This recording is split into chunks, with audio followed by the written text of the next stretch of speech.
सुपौल।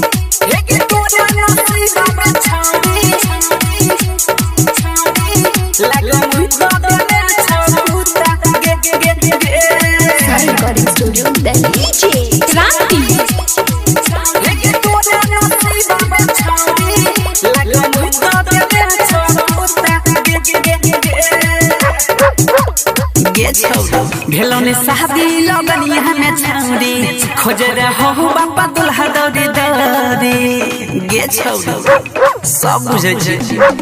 भेलौने शादी लगन यहाँ में छौरी खोज रहो बापा दुल्हा दौड़ी दौड़ी तब कहै छै कोइरा फुटा गे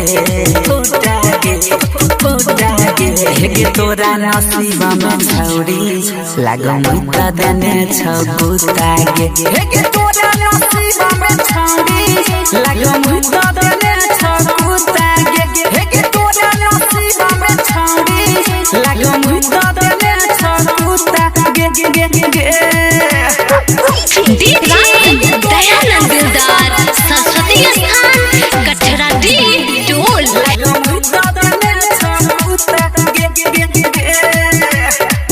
हेगे हमारा से सुनर दुल्हा पता ही न पइबे बाद में छोड़ी सुनर कुत्ता पछतइबे बाद में छोड़ी सुनर कुत्ता पछतइबे हेगे हमारा से सुनर दुल्हा पता ही न पइबे बाद में छोड़ी सुनर कुत्ता पछतइबे